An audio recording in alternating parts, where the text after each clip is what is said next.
Okay, well, I've got the yoke for the Daihatsu, and this is actually an early Corvette yoke. Drive Shaft Specialist still sells it. It's for a 1310 U-joint, and this is the Shorty transmission. So that's as far as it goes in. And so that's it. That's all that's in there. So you can't have a whole lot of motion in and out because, you know, it would slip out. So, well, that just doesn't sound right. Anyway, and then if you think about it, well, that's in here like that. If you have the U-joint way back here, you've got a lot of leverage against this right here. What I did before is I cut down the yoke and got it much further up in there. I just think that it's just a lot stronger situation at that point. So I've already measured this. What I need to do is right where that grease mark is, I need to lop off that part, and so I'm just left with that portion. The reason I go with this style yoke is because it has the U-bolts that hold it to the U-joint. So this slips on here, and you notice on the back we've got the same style connection, and make a bunch of measurements. But essentially what's going to happen is I've got some of this thick wall steel. I got this from my friend William at his shop, and I got these motor mount from CarQuest, and you'll see they have a lip right there. And when you press it into this size steel, it's a nice tight fit. It's going to squeeze it in there. But the other side, where there's no lip, you're left with a gap. So I got also some aluminized exhaust tubing, and that's a perfect fit in there. So basically just put a big C-clamp on there and squeeze it all together, and it should fit very nicely.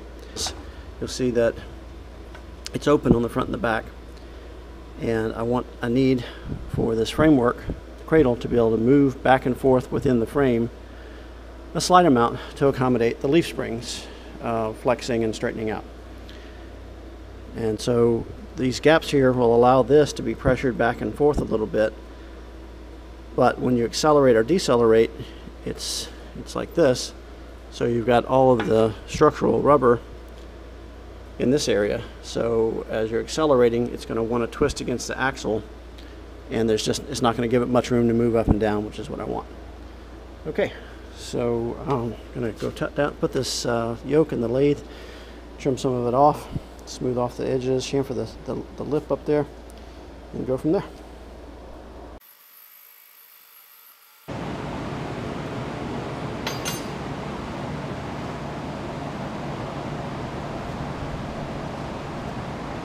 Okay, got a little bit of a chamfer on this side.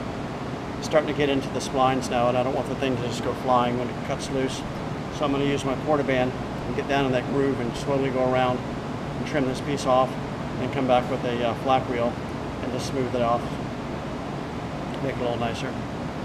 So obviously not how a machinist would do it, but I'm working with what I've got. So I did it the same way last time, it worked fine.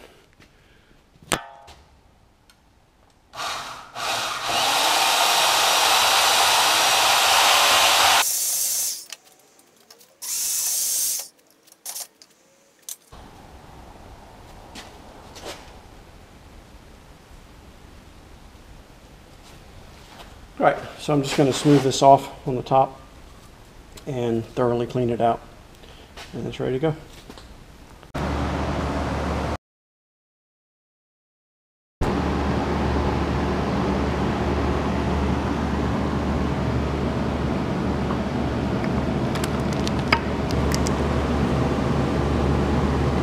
So I can figure out what my overall length of the miniature drive shaft is. This is the drive shaft that I had on the V8 Rat Rod, Volkswagen Rat Rod truck, and it's a 1310 joint and a 1310 Cardan joint, and it doesn't give you a whole lot of room to move, especially this way, to move things around at all. So when you go to remove the shaft or the U-joint, it's quite difficult. There's just not any room to move around. So what I did this time is I've got the two U-bolt straps on each end, and I have a 1310 joint here, but this is a hybrid joint. It's 1330 going this direction, so it gives you a lot more flexibility. I don't need it obviously for the vehicle you know, the setup and underway and all that. But when and if it's time to change this joint, because the engine transmission are solidly mounted in this cradle, it all moves together. Normally you would just unbolt your drive shaft to the back. You'd have a lot of free play in the yoke. You could slide it in, move it over, slide it out. You can't do that here. So what's happening now is you take the U-shaped straps off of here, and then there is enough play. You can see I left enough play right there that you can leverage the joint to a degree and get it past this lip right here. Once you do that, you can slide the bearing caps off, all four if you need to, and then you have enough room to rotate this around and remove it from the vehicle. So it just makes life a whole lot easier. So this is ready to go. This is trimmed off, obviously, cleaned it out thoroughly. I got a nice smooth lip around the edge, and really it's just a matter of when you insert the transmission, make sure you don't tear the seal, because it's barely moving at all once it's in there.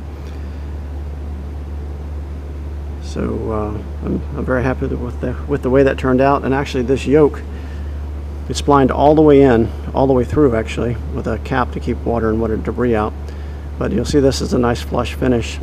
And this one actually had a big lip on it, a big ridge right here. So this was actually a longer shaft than this one is, so I don't have to move the engine as far forward as I would have if I used the original style yoke. Alright, well I have the new flex plate on, and if you're going to buy one, it's important to know whether you have the one-piece or two-piece rear main seal. This is a crate engine. I knew it had a one-piece, but I didn't know what year model it was equivalent to, and ordered the wrong bolts to begin with. So these have a 5/8 head. If you order a 3/4 inch head, they won't fit. Alright, so I'm going to put the transmission on now.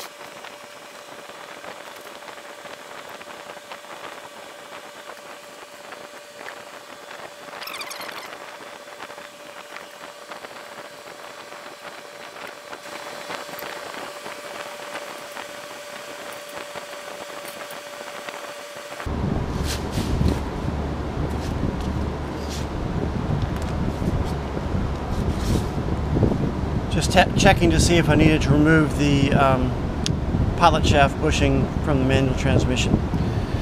It looks like it's fine.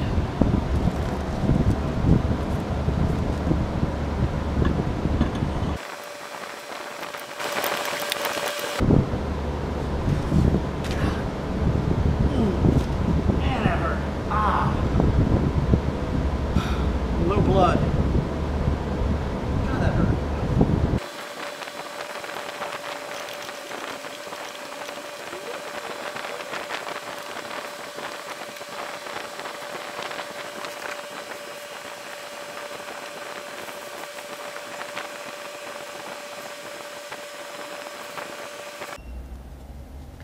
Alright, bolted up the transmission and rotated the torque converter just to make sure that the converter was in. The converter was in all the way.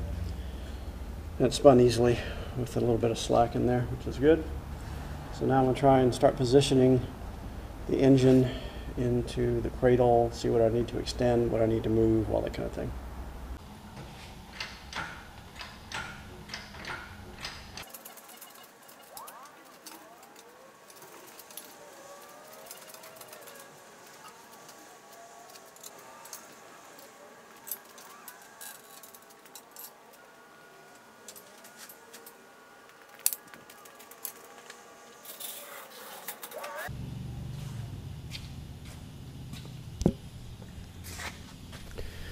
Okay, so it's going to slip in there, obviously, and looks like I can maybe leave this. And there's a good chance, actually, the solenoid that activates the trans brake sticks out back here. Pretty good chance I'm going to have to cut cut this out and put a piece of heavy wall tubing in there, similar to that, to allow the solenoid to slip in place and clearance the whole thing. I want to keep the brace just for extra strength. So anyway, this front cross member is unbolted, and it's definitely in the way at this point, so I'm just going to go ahead and pull it off of there and then try and set this down in there a little bit more. Alright, got the yoke in place. It's looking like I'll have to clearance some of these supports, but we'll try leveling it out and see what happens. It's not the end of the world, it's just more work, that's all.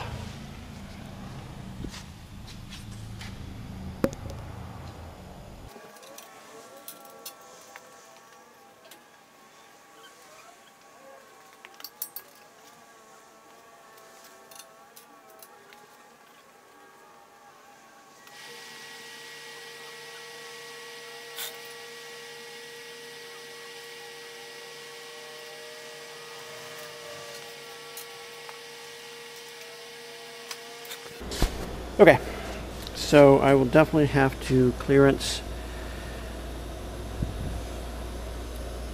around the transmission. Way too much angle here. So I am going to cut this. This is going to drop down, which means a big old solenoid is going to hit that as well. So I'm going to trim this way back, get rid of that side as well. Go ahead, I have one extra piece of this heavy wall tubing. Looks like this is it. Let's see. Not quite wide enough. So, alright, I need another piece of this a little bit wider. Fit that in there.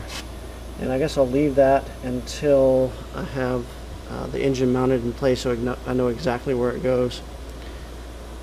And then all that would have to do to get this back out is there's a wrench surface right here on the solenoid. Just unscrew it, push it out the back, and then everything can come out. And as it sits, the transmission pan is hitting this tubing here on both sides, and also preventing the removal of the transmission pan for filter changes and all that. So we got to take care of that. Everything up front looks good. Be fairly straightforward to weld in some more engine mount stands. So all the work is back here. So I'm going to go ahead and take some measurements while I've got this here and figure out how much I need to extend the cradle and figure out where to put my pivots up front. Alright, so I'll measure all that and then pull the engine back out again.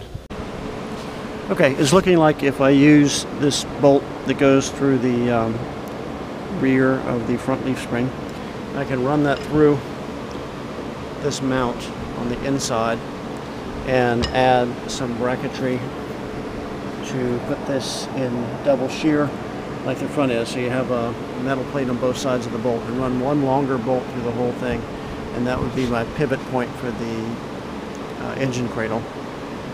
But we'll see. I'm going to pull this back out of here and see how that lays out. Okay, so I cut out the part that was in the way of the transmission pan, and it looks like this is going to work pretty well up here with the mounts. This is going to go in there. I'm going to weld in the thick wall tubing directly into this section and bring this right up to that point and put a longer bolt through the spring eyelet and through the mount. Same thing on both sides. I'll just adjust where I weld the cup in so that it's a snug fit there.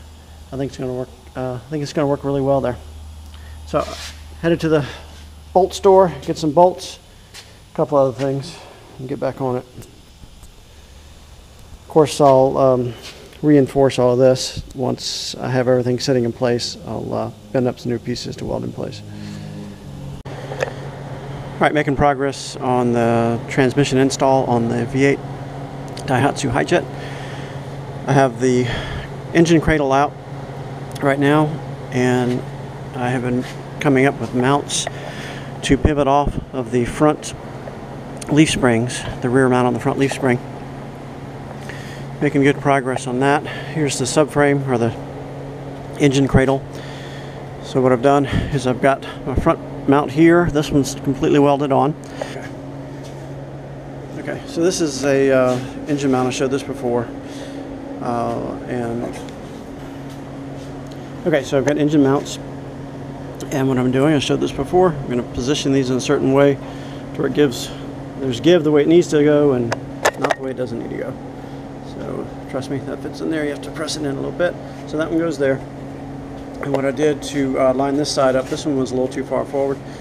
So while I've got it off, I kind of ground this out here and then just took a piece of exhaust tubing and slipped it through to line them up. So that seems to have worked pretty well. All right, so I'm going to finish this up and put it back in place. Okay, so more work done on the engine cradle. I cut off the bracketry for the electric reverse, cleaned it up back here a little bit so that the transmission pan has a place to go. I capped off these pieces of tubing, which I just left there because they help make this stronger.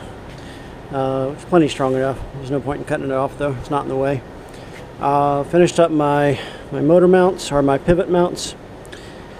And so the next thing that has to happen, this cross member is in the way, but if you unbolt it, the frame rails want to twist outward just a little bit.